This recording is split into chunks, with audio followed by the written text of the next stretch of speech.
उत्तर प्रदेश की 9 विधानसभा सीटों पर हुए उपचुनाव के नतीजों से बहुजन समाज पार्टी की स्थिति का अंदाजा लगाया जा सकता है।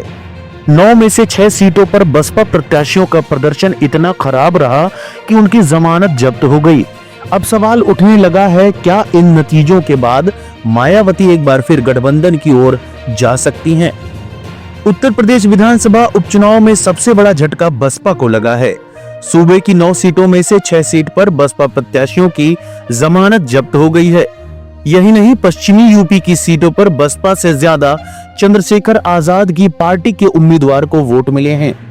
एक के बाद एक चुनाव में मिल रही करारी हार और खिसकते दलित जनाधार ने बसपा की सियासी टेंशन को बढ़ा दिया है।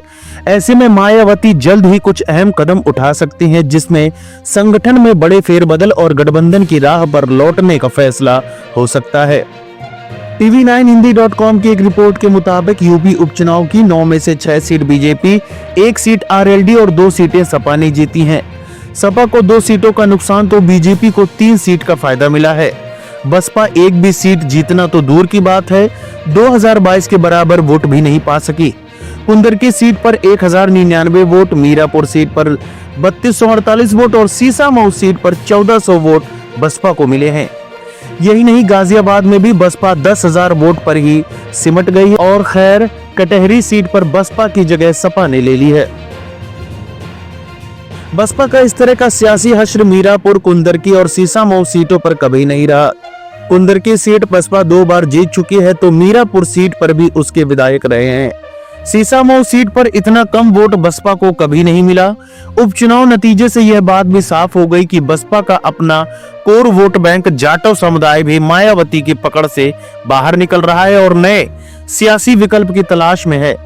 यही वजह है कि उपचुनाव की हार ने बसपा प्रमुख मायावती को चिंता में डाल दिया है। मायावती ने भले ही उपचुनाव न लड़ने का ऐलान कर दिया हो, लेकिन अपने कोऑर्डिनेटर से फीडबैक लेना शुरू कर दिया है। सूत्रों की माने तो बसपा प्रमुख ने उपचुनाव वाली सीटों की जिम्मेदारी संभाल रहे कोऑर्डिनेटर से रिपोर्ट मांगी है। यूपी से बाहर काम देख रहे सभी कोऑर्डिनेटर की बुधवार को बैठक बुलाई गई है। इसके अलावा यूपी में बसपा के संगठन का जिम्मा संभालने वाले सभी 56 प्रमुख कोऑर्डिनेटर और उनके साथ काम कर रहे पार्टी नेताओं की भी मीटिंग संभावित है। माना जा रहा है कि कई प्रमुख कोऑर्डिनेटर को संगठन से छुट्टी हो सकती है और उनकी जगह पर युवा नेताओं को लगाया जा सकता है। मायावती ने सोमवार से बसपा संगठन में बदलाव का काम भी शुरू कर दिया है। झारखंड में पार्टी संगठन का काम देख रहे शरण दिनकर को बुलाकर कानपुर की जिम्मेदारी सौंपी है। धर्मवीर अशोक को पूर्वांचल से हटाकर बुंदेलखंड में लगाया गया है। ऐसे ही कई नेताओं को उनके मंडल से हटाकर अलग अलग क्षेत्रों में लगाया गया है। चंद्रशेखर आजाद के बढ़ते सियासी आधार को रोकने के लिए मायावती कई बड़े अहम कदम उठाने की दिशा में भी मंथन शुरू कर चुकी हैं।